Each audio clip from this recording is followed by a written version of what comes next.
महाराष्ट्रामध्ये अनेक शेतकरी कापसाची लागवड करतात। लाखो एकर क्षेत्रात कापसाची शेती केली जाते। त्यातच केंद्र सरकारने कापसाच्या बीटी बियाणांवर बंदी घातली आहे। तर दुसरीकडे बीटी बियाणांच्या लागवडी खर्च जास्त असून त्याचे उत्पादन देखील चांगले मिळत असल्याचा दावा शेतकरी करतात। म्हणूनच बीटी बियाणांवरची बंदी सरकारने उठवावी अशी मागणी देखील शेतकरी करतात। या संदर्भातला एक खास रिपोर्ट आपण पाहूयात।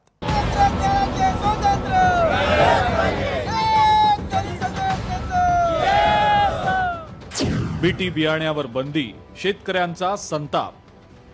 बीटी कापसाला परवानगी देण्याची मागणी, बीटी बियाणाची लागवड करत आंदोलन। ही कापसाची लागवड सुरू आहे, मात्र हे जरी असलं तरी हे एक आंदोलन देखील आहे। केंद्र सरकारने कापसाच्या बीटी बियाण्यांवर बंदी घातलेली आहे, त्यामुळे शेतकरी हे बियाणं वापरू शकत नाहीत। मात्र बीटी बियाण्याच्या लागवडीचा खर्चही कमी असतो आणि त्याचं उत्पादनही जास्त मिळत असल्याचं शेतकऱ्यांचं म्हणणं आहे। त्यामुळे अनेक शेतकरी बीटी बियाण्यांची लागवड करत असतात। पण कृषी विभागानं यवतमाळ जिल्ह्यामध्ये धाडसत्र राबवत 20 लाख रुपयांचा मुद्देमाल जप्त केलाय आणि याबाबत शेतकरी संघटनांनी संताप व्यक्त केलाय। शेतकऱ्यांना नागवण्यासाठी हा कायदा तयार केलेला आहे आणि याचा फोटो काढा। मी कृषी अधिकाऱ्याला सांगितलं की ह्याची आधी चौकशी करा, ह्या बियाण्याची विक्री दुकानातनं थांबवा, त्याच्यानंतर आमच्याकडे या। हे बोगस बियाणं दुकानातनं विकलं जातं, हे कुठल्याही शासकीय संस्थेने प्रमाणित केलेलं नाही आहे। तो जो कोणी उत्पादक आहे त्यांनी जे सांगितलं त्याच्या भरोश्यावर चालू आहे दुकानदारी।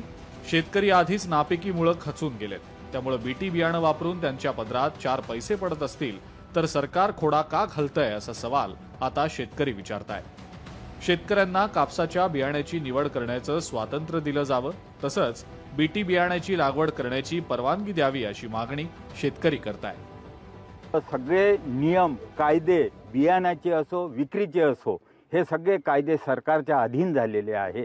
तिथं कोणतेही स्वातंत्र्य नसल्यामुळं आम्ही ही खरी अर्थानं स्वातंत्र्याची लढाई लढत आहोत।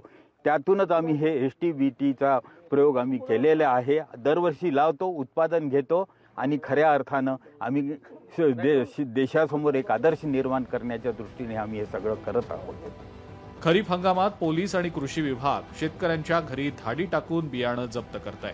त्यातून शेतकऱ्यांना नाहक वेठीस धरलं जात आहे। त्यामुळे ही कारवाई थांबली नाही तर रस्त्यावर उतरून आंदोलन करण्याचा इशारा देखील देण्यात आलेला आहे। अनेक शेतकऱ्याचे मला फोन आले। बाबुळगाव तालुक्यामध्ये त्या ठिकाणी PSI शेतकऱ्याच्या घरावर त्या ठिकाणी गाडी पाठवून राहिलेले आहे। हे आम्ही कदापि सहन करणार नाही। या ठिकाणी ज्यांनी बीटी बियाणं चोरीचं आणलं असेल, जे ते इनलिगल असेल, ते कारवाई केली तर आमचं काही म्हणणं नाही।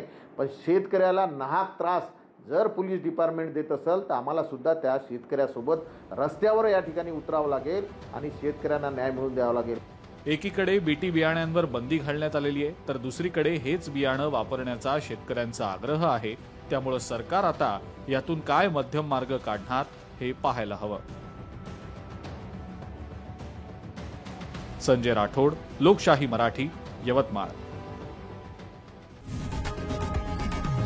लोकशाही मराठी ऐका, पहा, जागरूक रहा।